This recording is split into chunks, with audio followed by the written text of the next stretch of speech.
suka antum. Tapi kalau antum ketika itu lagi dalam keadaan yang sunnah, apalagi yang wajib, menuntut ilmu itu bisa sunnah atau wajib. Jadi kita di sini bisa perkaranya wajib karena mengetahui hal-hal tentang bermaksiat itu adalah hal yang wajib. Maka sebenarnya kita di detik ini dalam keadaan yang sedang diridhoi Allah Subhanahu wa taala dan Allah sekarang sedang ridho kita. Nah, tema kita hari ini itu sebenarnya sesuatu yang jarang sekali diangkat oleh banyak pendakwah tentang meninggalkan maksiat. Yang mana sih lebih bagus, meninggalkan maksiat atau beramal taat? Karena terkadang kita ini sebagai manusia yang lemah, manusia yang ilmunya kita itu terbatas, kita itu seringkali dihadapkan oleh dua pilihan. Kita laksanakan amal kebaikan, tapi bisa jadi kita terkena ke sebuah maksiat gara-gara kita melaksanakan amal itu. Atau yang kedua, kita tinggalkan saja amal itu dan kita insya Allah aman daripada maksiat. Nah, perkara-perkara seperti ini seringkali terjadi. Seringkali terjadi. Entah berkaitan dengan hal yang sunnah atau yang wajib. Maka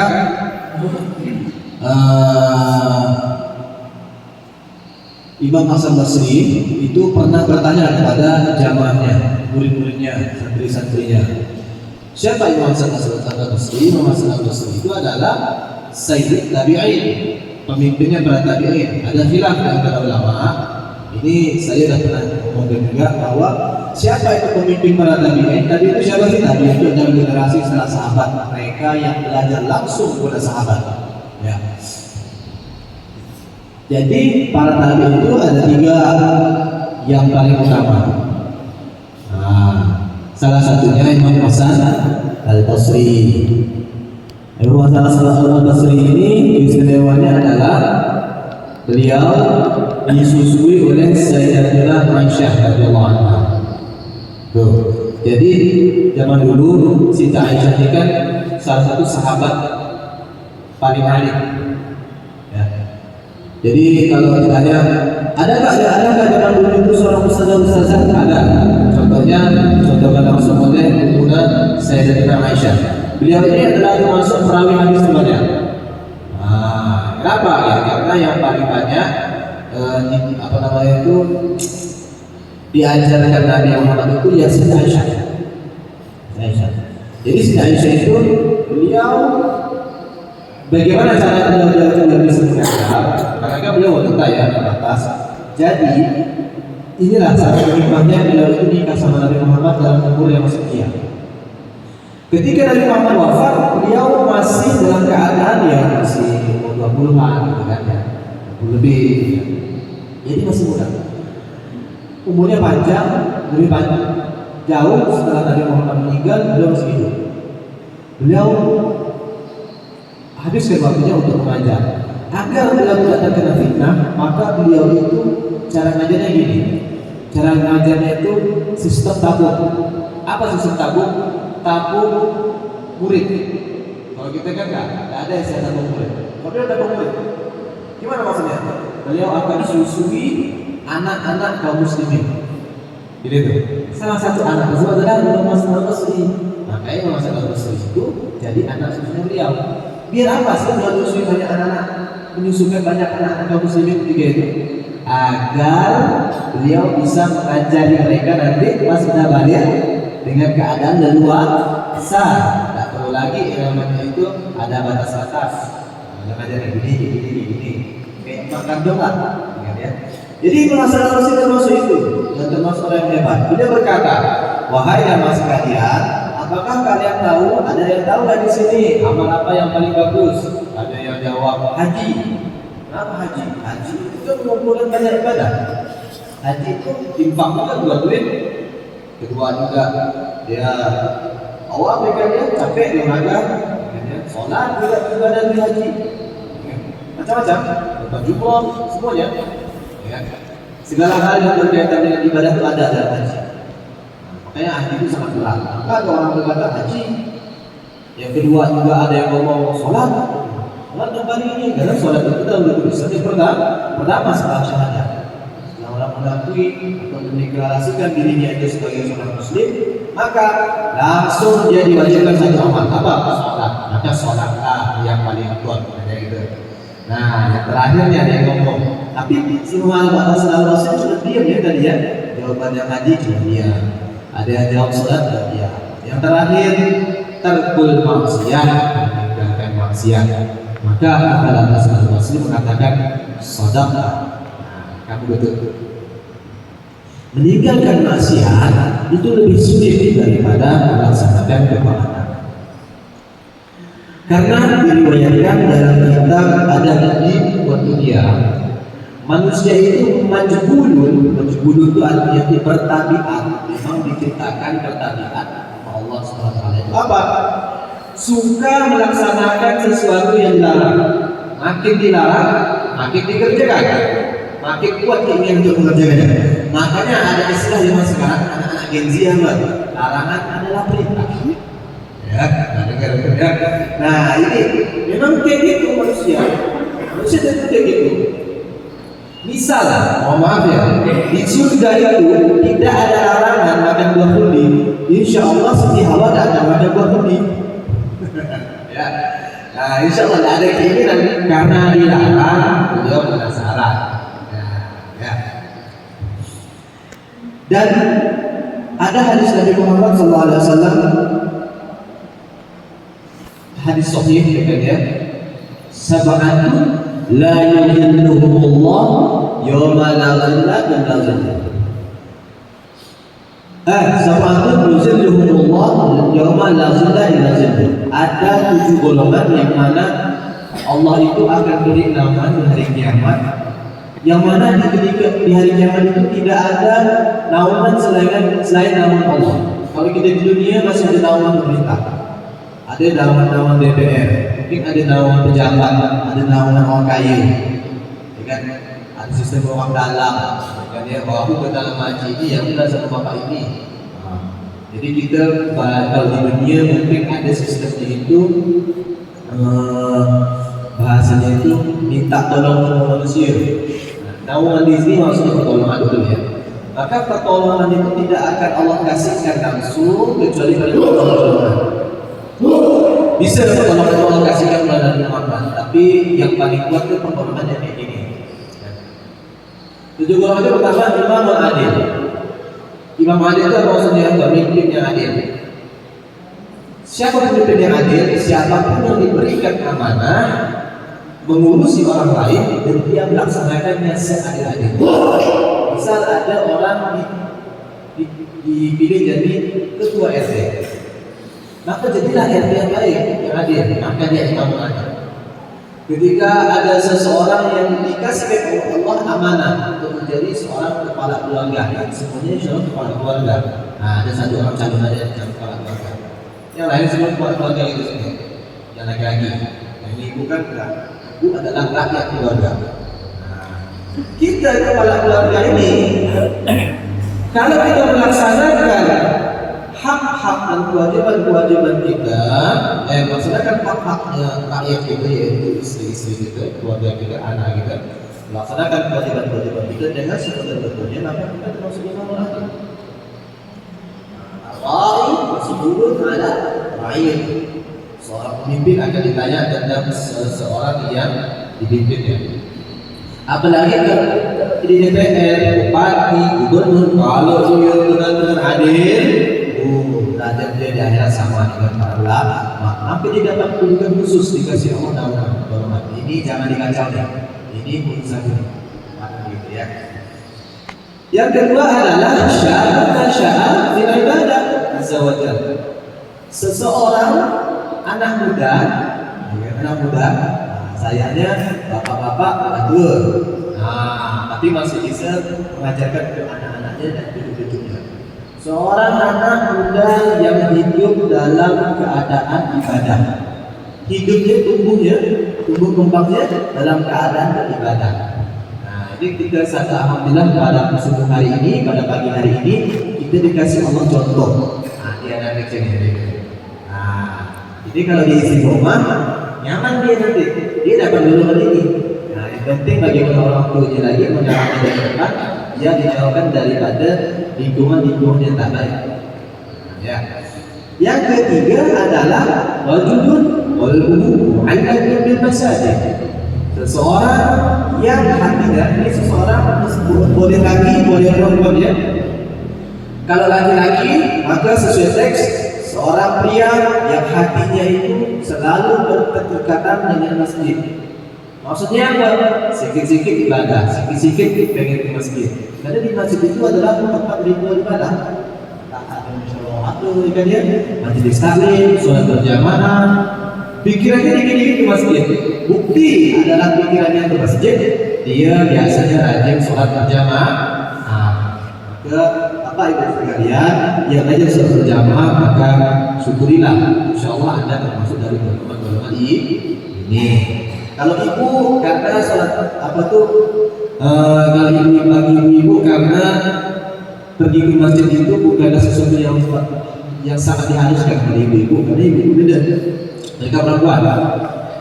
Contoh apa? Maka bagi mereka itu, ketika hati mereka itu sering zikir, hati mereka itu sering ingat Allah, mereka dikit-dikit kita ibadah, itu cukup bagi mereka. Tidak mesti sering ke masjid, tidak mesti. Tapi kalau ibu bisa ke masjid dan tidak ada fitnah di sana, datang masjid lebih bagus. Tapi kalau ibu-ibu mungkin ada saudara kita, adik-adik kita, anak-anak kita yang masih cantik-cantik, maka lebih baik jangan ke masjid, karena biasanya ada yang melihat-lihat hatinya bisa jadi kotor. Lalu saya bilang, laki-laki itu atau manusia itu dikasih Allah tabiat suka mengerjakan sesuatu yang dilarang. Termasuk dilarang itu adalah mendidik istri orang. Paham ya? Terus yang keempat ini adalah golongan dua orang rajulani tahabba fillah ijtama'a alaihi wa tafarraqa alaihi. Dua orang mereka saling menyayangi karena Allah, kemudian mereka kumpul gara-gara Allah, sebab Allah yang tidak ada. Kemudian mereka pisah, kemudian mereka pisah karena Allah. Maka insya Allah kita termasuk dalam hal itu. Kenapa? Kita tak datang ke majelis ini karena apa? Karena Allah. Nah, kita masih menjabat tangan karena apa? Karena Allah. Karena lain. Di sini tidak ada siapa angkat nih. Tidak ada dua DPD kan, mantan bupati tidak ada. Mantan kades, mantan aku, mantan lupa ada. Ya, kita sama saja. Maka kita karena Allah. Nanti kita kisah pun dari majelis ini juga karena Allah. Nah ini, alhamdulillah. Terus yang keempat, yang kelima adalah rajulun da'atu imra'atun dzatu nasabin wa jamal. Faqala inni akhafu Allah. Seorang laki-laki yang di tempat atau dalam kemungkinan dalam keadaan yang memungkinkan, maka dia itu dipanggil atau diajak untuk melakukan hal yang tak baik oleh siapa? Oleh seorang wanita yang punya dua hal. Karena dua hal ini disebut oleh Nabi Muhammad, karena dua hal ini sangat, kalau dimiliki oleh wanita maka wanita itu sangat menggoda. Apa itu? Yang pertama, memiliki kedudukan tinggi. Mungkin dia ibu pejabat kah? Ya kan? Mungkin dia ibu siapa kah? Ya kan? Atau dia punya kedudukan kah? Bupolwan kan? Misalnya, punya kedudukan bukan? Budulah kan? Yang kedua, dia punya sesuatu yang dimiliki oleh semua laki-laki. Apa itu? Punya kecantikan. Oh, bayangkan, perempuan kalau punya dua hal ini sangat menarik, saudara-saudara. Ya. Punya kedudukan, punya pangkat, kemudian dia punya cantik. Diajaknya lah, abang, ayo dong datang ke rumahku sepi. Ya kan? Dari yang tahu itu kan. Kemudian orang laki-laki ini ngomong gini, ya, anak takut sama Allah, anak tidak berani ya, itu lalang. Nah ini golongan Ini termasuk yang dikasih Allah karena dia bisa menghindari daripada maksiat. Bahkan cobaan ini juga terjadi pada salah satu rasul, yaitu Nabi Yusuf. Nah, kemudian golongan berikutnya adalah orang yang bersedekah sampai-sampai tangan kanannya, tangkirnya tidak tahu apa yang disedekahkan oleh tangan kanannya. Ini cuma perumpamaan, maksudnya sedekah sir, sedekah rahasia. Nah, kayak kita ini, ya kan ya, kita masuk ke tangan nih dalam tempat infak nih. Tidak ada yang tahu duit berapa ya guys ya. Bisa jadi 1.000, bisa jadi 2.000, bisa jadi 3.000, bisa 10.000. Tidak ada yang tahu. Nah, itu sedekah sir. Nah, ya. Lebih sedekah sir lagi kalau kita misalnya kita punya tetangga orang miskin, kita beri garam sembako, kemudian tengah malam kita datang ke rumahnya, nah, kita taruh depan pintu rumahnya, nah besok kita lari lah, kita kasih tulisan di situ untuk bapak bulan yang ada di rumah ini. Nah itu nama sedekah sir. Nah pernah diamalkan oleh salah satu ulama kita namanya Allah bin Abi Hamdan dulu. Ketahuannya kapan? Ketika beliau meninggal, ternyata tidak ada lagi hasil itu. Berarti itu dari hasil. Bayangkan, terbongkar dia sedekah itu ketika beliau meninggal. Keren ya? Nah, yang terakhir yang ketujuh adalah orang yang zikir kepada Allah, ingat kepada Allah di tempat yang sepi. Ya? Ada tiga syaratnya. Pertama, zikir kepada Allah, ingat kepada Allah. Yang kedua, di tempat sepi, jangan berdoa.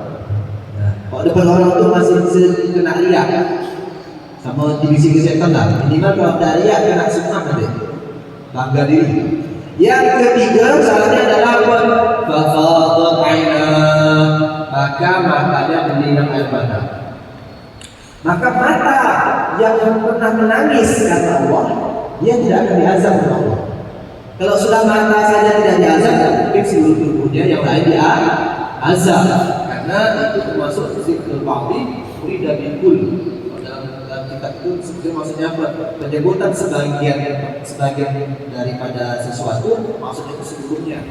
Jadi dalam hadis itu dikatakan orang yang menangis karena Allah maka insya Allah tidak diazab matanya. Nah kalau mata saja tidak diazab, mungkin kaki yang diazab. Karena kalau ada kaki yang diazab, mata pun ikut sakit. Nah, ada 7 golongan ini sebenarnya sekalian dikomentari oleh salah satu ulama. Katanya apa?